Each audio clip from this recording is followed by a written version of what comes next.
बैतलहम के गौशाले में पैदा हुआ है यीशु हमारा। आओ चले हम सिजदा करने, उस बालक ने हमको पुकारा, उस बालक ने हमको पुकारा। बैतलहम के गौशाले में पैदा हुआ है यीशु हमारा। आओ चले हम सिजदा करने, उस बालक ने हमको पुकारा, उस बालक ने हमको पुकारा। बैतलहम के गौशाले में पैदा हुआ है यीशु हमारा।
परमेश्वर पिता और हमारे उद्धारकर्ता यीशु मसीह के नाम से आप सबको यीशु शाह है। हम बात कर रहे हैं विश्वास की और उस महान परमेश्वर की जो अपने लोगों को कभी अकेला नहीं छोड़ता। यह खुशी की बात है कि परमेश्वर आज भी हमारे लिए उतना ही मगन है जितना कि वह जब हमें रचा था। परमेश्वर आज भी हमसे उतना ही प्यार करता है। जब परमेश्वर आदम बारे में आदम को बनाया था और उससे प्यार किया था, आज भी परमेश्वर हमसे उतना ही लगाव है जितना कि वह पहले किया करता था। और आज परमेश्वर हमें यह कहता है कि मेरे पास आओ। आइए हम प्रार्थना करें। ऐ हमारे पिता, इस घड़ी पिता परमेश्वर तुझे याद करते हैं ताकि हम तेरे वचनों द्वारा तेरी बातों को समझ सके और तुझ पर विश्वास करने वाले व्यक्ति बन सके। यीशु मसीह के नाम से मांगा है, आमीन। हम बात कर रहे हैं विश्वास की। परमेश्वर अपने लोगों को किस प्रकार से चुनता है और उनके अंदर में किस प्रकार वह अपने प्रति विश्वास को जागृत करता है और जागृत करके किस प्रकार वह उनका उपयोग करता है। परमेश्वर ऐसा नहीं कि हमें बनाकर बिना कोई काम का इस संसार में भेज दिया है। नहीं भाइयों, परमेश्वर हम में से हर एक कोई के लिए अपना एक योजना बनाया है।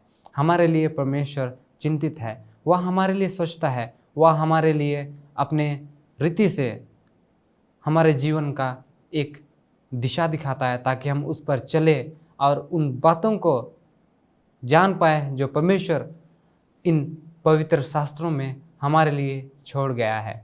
हम बात कर रहे हैं विश्वास की, और आज हम बात करेंगे एक ऐसे मनुष्य की जिसके विषय में जिसके द्वारा परमेश्वर ने बहुत सारे आश्चर्य काम किए हैं। आइए हम देखें निर्गमन का पुस्तक, और बात निर्गमन की जहाँ होती है तो हमें एक व्यक्ति का नाम याद आता है, और आप लोग सही समझ रहे हैं, यह है मूसा की। यह बात उन दिनों की है जब इस्राएल जाति मिस्र देश में गुलाम की ज़िंदगी जी रहे थे। लोग परेशान थे कि कब वो गुलामी की ज़िंदगी से आज़ाद होंगे, कब उन्हें इस ज़िंदगी से मुक्ति मिलेगी, क्योंकि हम जानते हैं मिस्र देश एक ऐसा देश था जहाँ लोगों को सताया जाता था काम के लिए, और इस्राएली जातियों को इतना सताया जाता था कि वह लोग वहाँ काम कर कर के थक जाते थे, और कभी उन्हें भोजन भी सही रीति से नहीं मिलता था। और मिस्र इस्राएलियों पर इस प्रकार हावी हुए, और जब उन्होंने इस्राएलियों को देखा कि वे बढ़ रहे हैं तो उन्होंने नया कानून लागू किया, और उन्होंने यह कहा कि जितने भी लड़के बच्चे हैं उनको नील नदी में फेंक दिया जाए, मार दिया जाए। और हम देखते हैं कि परमेश्वर ऐसी स्थिति में एक परिवार को चुनता है, और वहाँ चुनकर परमेश्वर एक व्यक्ति का वह चुनाव करता है, और वह है मूसा।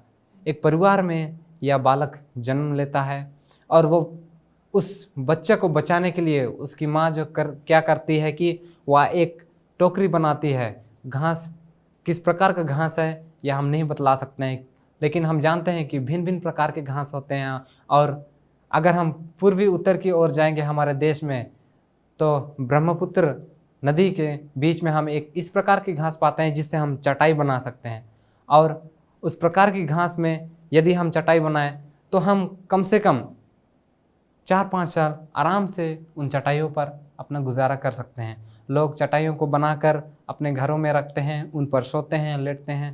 तो हम देखते हैं कि घास कई प्रकार के कामों में आती है। और यदि हम मध्य भारत की ओर आए तो लोग चटाई खजूर के पेड़ की पत्तियों से भी घास ये चटाई बनाते हैं।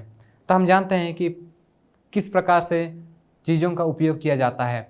और यहाँ हम देखेंगे कि मूसा की माँ यानी कि मरियम की माँ नील नदी के किनारे जो घास पाया जाता है उन घासों से उन्होंने एक टोकरी बनाया, और उस टोकरी को इस प्रकार बनाया कि उसके अंदर में पानी प्रवेश ना कर पाए, और उस टोकरी में उन्होंने मूसा को नील नदी में छोड़ दिया।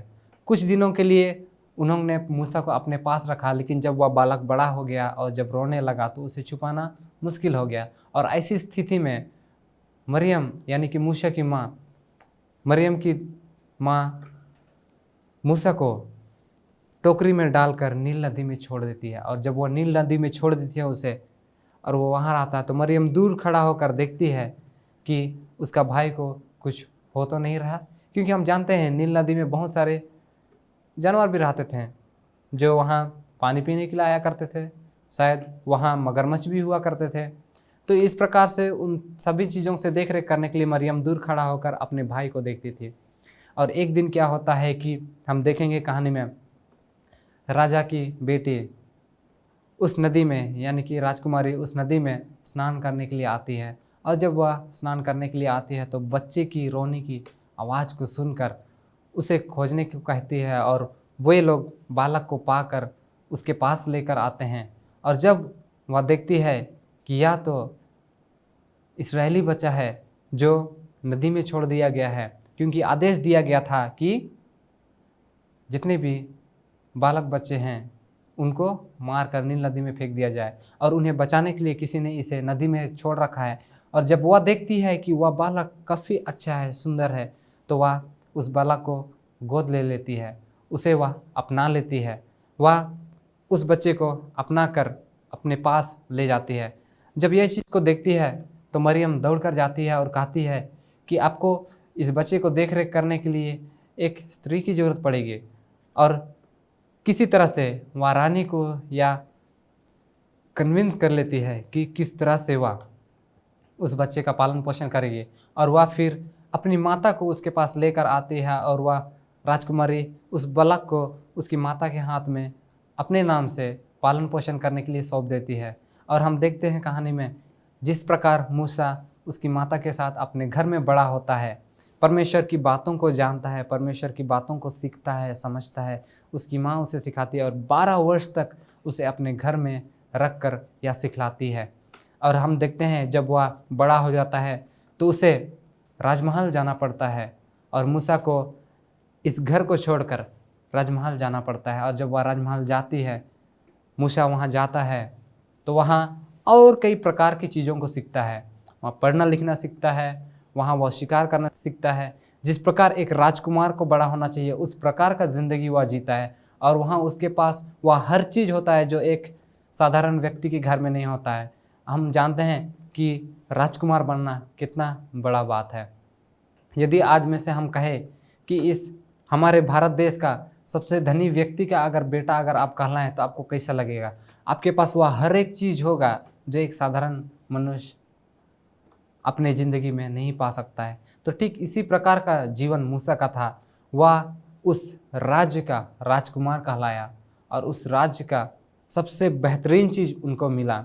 घर, खाना पीना, पढ़ाई, काम करना, यह सब चीज़ उनको उन सभी लोगों से बेहतर मिला। और मूसा वहाँ सीखता है पढ़ने लिखने को, जो कुछ भी उन्हें सीखना रहता है वो वहाँ सीखता है। और हम देखते हैं कि मूसा अपनी माँ की बातों को वह नहीं भूला।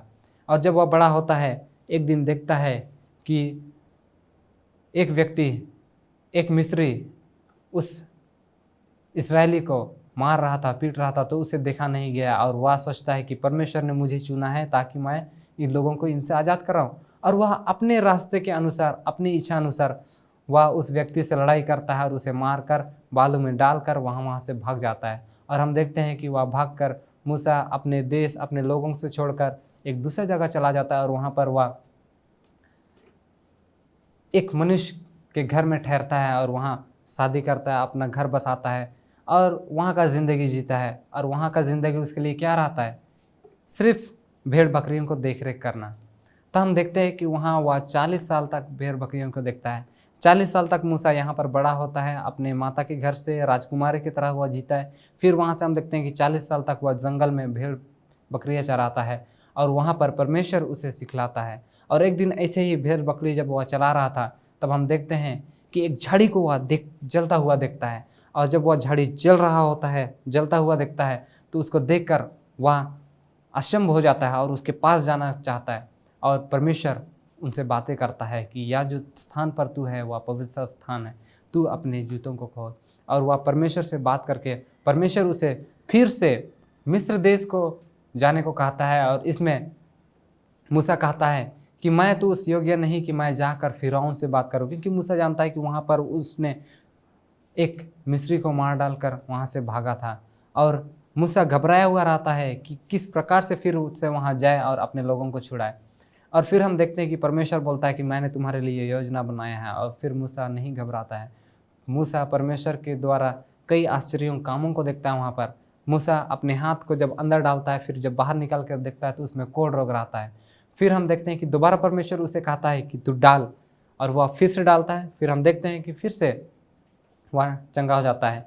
और फिर परमेश्वर उसे यह भी दिखलाता है कि वह जब अपना छड़ी को छोड़ता है तो उसका छड़ी सांप में बदल जाता है। फिर जब वह उस छड़ी की पूंछ में पकड़ता है तो वह छड़ी फिर से लाठी बन जाता है।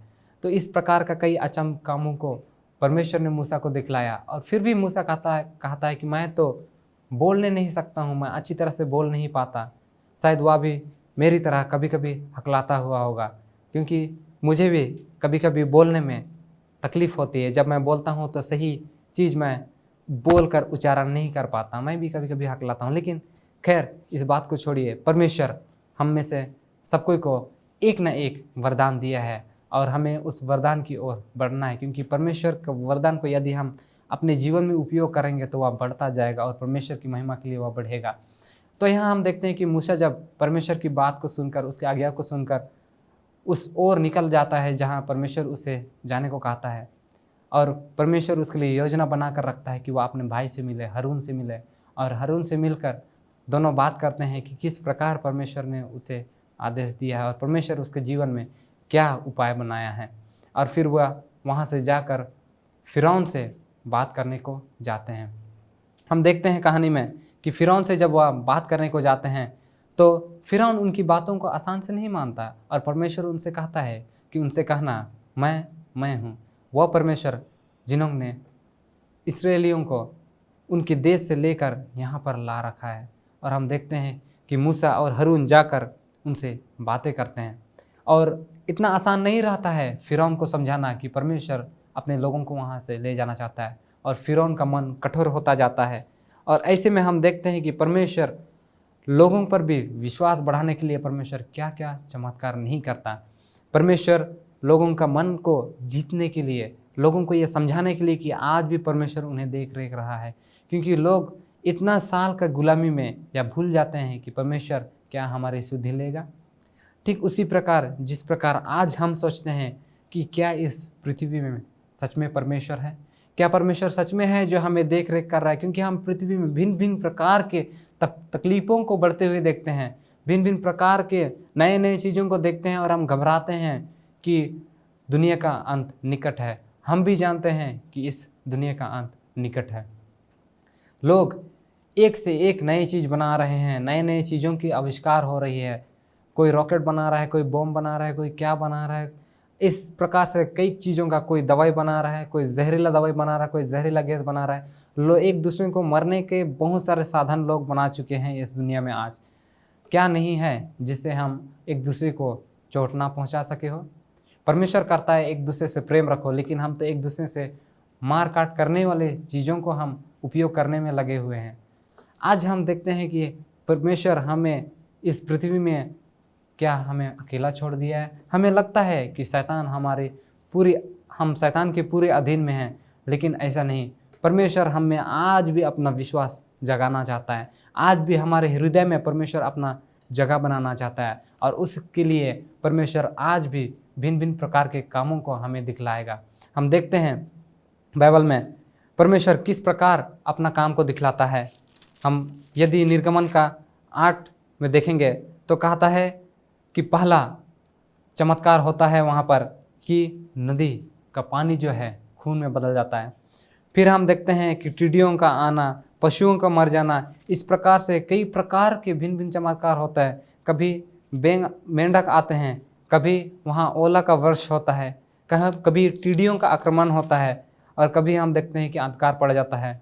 तो इस प्रकार से भिन्न भिन्न प्रकार के चमत्कारों को परमेश्वर ने कर दिखाया मिस्र देश में। और यह इसलिए क्योंकि परमेश्वर यह बतलाना चाहता है कि वह परमेश्वर है जिस पर हमें विश्वास करना है। और अंत में इस्राएली विश्वास करते हैं कि वह परमेश्वर है जो उन्हें गुलामी की ज़िंदगी से आज़ाद कराना चाहता है। और फिर वो लोग मूसा की बात को मानते हैं। और यह कहता है, मूसा जब फिरौन के लोगों ने जानने की आज्ञा दी, जब फिरौन आज्ञा देता है कि अपने लोगों को, मतलब मिस्र में से बाहर निकालने के लिए इस्राएलियों को, जब वो आज्ञा देता है कि वो मिस्र से बाहर जाए, तब देखते हैं कि वहाँ क्या होता है। तब यद्यपि पड़ोसियों के देश में होकर से जो मार्ग गुजरती उसमें से नहीं ले जाता है। परमेश्वर उनको फ़लस्तीनियों की रास्ता से नहीं लेकर के जाता है। परमेश्वर जानता है कि उन्हें किस मार्ग से लिया जाए, और वह परमेश्वर उन्हें एक दूसरे मार्ग से ले जाता है, और वह है जंगल का मार्ग, वह है सिनाई घाटी का मार्ग, और वह रास्ता है लाल सागर का मार्ग होकर उन्हें ले चलना चाहता है। क्यों? क्योंकि परमेश्वर जानता है कि यदि ये लोग लड़ाई आगे में देखेंगे तो ये लोग घबरा कर फिर से वापस ना लौट जाए। और ये चीज़ सबको देखते हुए परमेश्वर उन्हें एक दूसरा मार्ग से ले जाता है, क्योंकि इनका विश्वास परमेश्वर में उतना दृढ़ नहीं रहता है ताकि वे लोग उन लड़ाइयों का सामना करते हुए आगे बढ़ें, परंतु परमेश्वर उन्हें उस मार्ग से ले जाता है जहाँ से उनका विश्वास और बढ़े। तो हम देखते हैं कि परमेश्वर उन्हें लाल सागर होकर लेकर जाता है, और जब हम देखते हैं कि वे लोग लाल सागर के समीप आते हैं तो पीछे से फिरौन का सेना फिर से आता है उन पर आक्रमण करने के लिए, और इस वक्त लोग भयभीत हो जाते हैं, वो घबरा जाते हैं। वो लोग सोचते हैं कि हमें मूसा यहाँ लेकर मारने के लिए लाया है इस जंगल में, या कहकर वह परमेश्वर से गिड़गिड़ाते हैं, प्रार्थना करते हैं। और परमेश्वर पहले ही मूसा को बोल कर रहता है कि तुम ऐसे जगह में रहोगे तो मैं ये काम करूँगा और लोग जानेंगे कि मैं परमेश्वर हूँ। यदि हम निर्गमन का 13 का 1 और 2 का अगर हम देखेंगे, यहाँ कहता है कि वो लोग जानेंगे कि मैं परमेश्वर हूँ। और हम देखते हैं कि किस प्रकार परमेश्वर उन्हें अगुवाई करता है। जब वे लोग वहाँ पर घबराए भयभीत हुए रहते हैं तो परमेश्वर उन्हें कहता है कि मूसा तू अपने लोगों से कह कि डरे नहीं।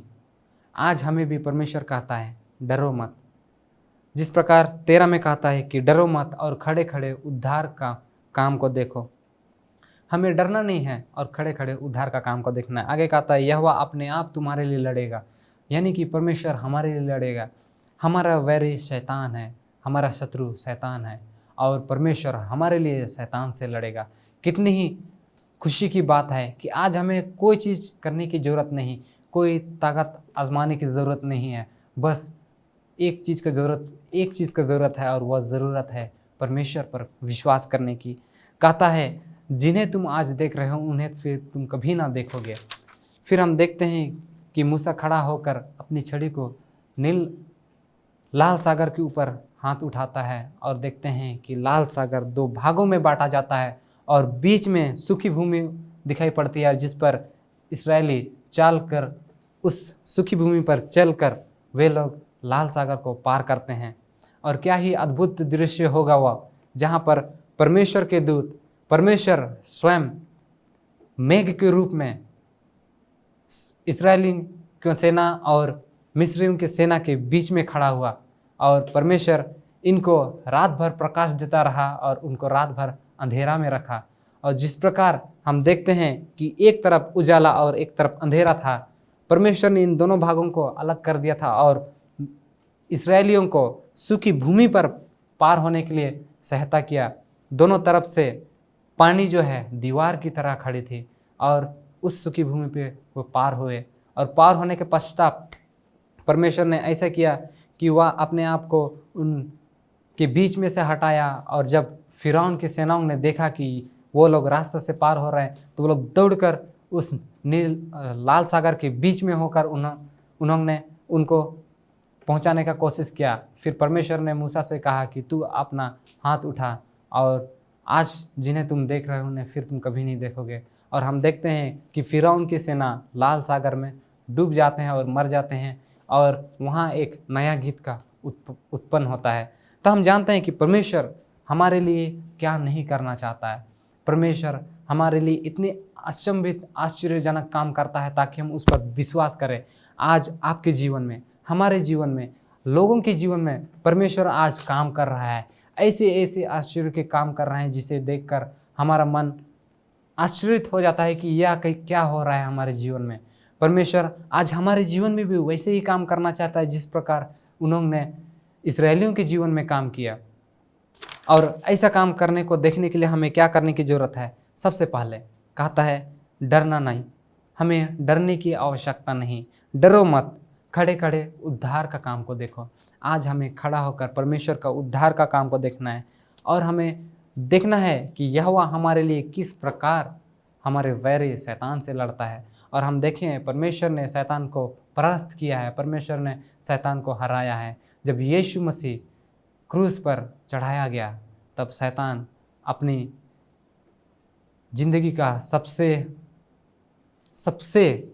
हम कहेंगे कि वह शैतान अपनी ज़िंदगी का सबसे आखिरी दिन, या तो कहेंगे वह ज़िंदगी था उसके लिए जब वह दोबारा नहीं लौट सका, जब वह स्वर्ग जाने का रास्ता उसके लिए बंद किया गया, जब वह यह जान सका कि वह अब कभी उस स्थान पर नहीं पहुंचेगा जिसका उन्होंने सपना देखा था। शैतान परास्त किया गया है और शैतान आज जानता है कि उसके लिए स्वर्ग में कोई जगह नहीं, और इसीलिए आज शैतान हमें अपने साथ उस जगह से निकालना चाहता है जहाँ परमेश्वर हमारे लिए तैयार किया है। शैतान चाहता है कि हम उस जगह को छोड़कर शैतान के साथ नरक में शामिल हो, लेकिन परमेश्वर यह नहीं चाहता। और परमेश्वर इसीलिए हमारे लिए योजना बनाया है। वह हमें इस गुलामी की ज़िंदगी से आज़ाद किया है। वह हमारे लिए अपने आप को क्रूस पर दिया है। वह हमारे लिए मार्ग तैयार किया है।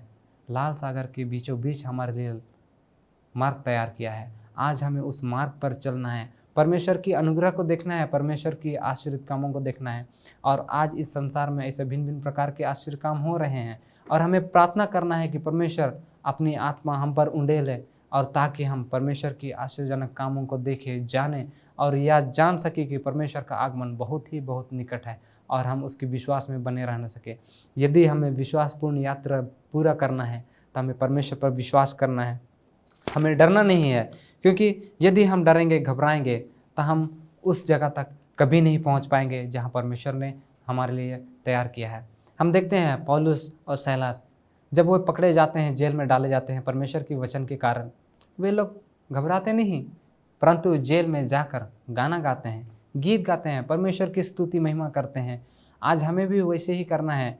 आज हमारे जीवन में संकट, दुख, तकलीफ आएंगे, लेकिन इनके बीच में रहकर भी परमेश्वर हमारे मन में वह शांति डालेगा, परमेश्वर हमारे मन में वह शांति उत्पन्न करेगा, जिससे कि हम ये जान सके कि परमेश्वर हमारे साथ है, हमारे लिए वह मार्ग तैयार कर रहा है, हमारे लिए वह शैतान से लड़ रहा है। और हमें जो कुछ तकलीफ़ें दिखाई देंगी और दिखाई दे रही हैं, वह तकलीफ़ आज के बाद फिर कभी नहीं दिखाई देंगी। हमें यह जानना है कि परमेश्वर हमारे लिए मार्ग तैयार कर रहा है। आइए हम उस पर विश्वास करें, उसके मार्ग पर चलने के लिए अपने आप को तैयार करें। हम याद रखें कि परमेश्वर ने इस्राएलियों के जीवन में क्या किया, परमेश्वर ने मूसा के जीवन में क्या किया। मूसा कहाँ पैदा हुआ, किस रीति से पैदा हुआ, किस रीति से उसका जन्म हुआ, किस रीति से वह पला बढ़ा। वह एक मामूली परिवार में जन्म लिया था, लेकिन जीवन जिया वह एक राजकुमार का, फिर उन्होंने जिया एक चरवाहे का, फिर उन्होंने जिया एक गुरु का। उसी तरह आज भी हमें परमेश्वर के साथ रहकर उसकी अगुवाई में जीना है, ताकि हम जानें कि हमें परमेश्वर कहाँ से कहाँ ले जाना चाहता है। वह हमें उस यात्रा पर ले जाना चाहता है जिसका सिर्फ एक ही मंजिल है, वह है स्वर्ग राज। आइए हम उस राज में जाने के लिए अपने आप को तैयार करें। आइए हम प्रार्थना करें। ऐ हमारे पिता जो तू स्वर्ग में है, प्रभु हम जानते हैं कि तू हमें अपने राज्य के लिए तैयार करना चाहता है, ताकि हम तेरे राज के भागीदार होने सके। हम में से प्रत्येक कौन के साथ हो प्रभु, तो हमें आशीष दे, अपनी आत्मा हम पर उंडेल, ताकि हम तेरे राज के लिए तैयार होने सकें और अपने भाई बंधु को भी बताने सके। यही छोटी विनती यीशु मसीह के नाम से मांगते हैं। स्वर्ग राज में सुन और ग्रहण कर, आमीन।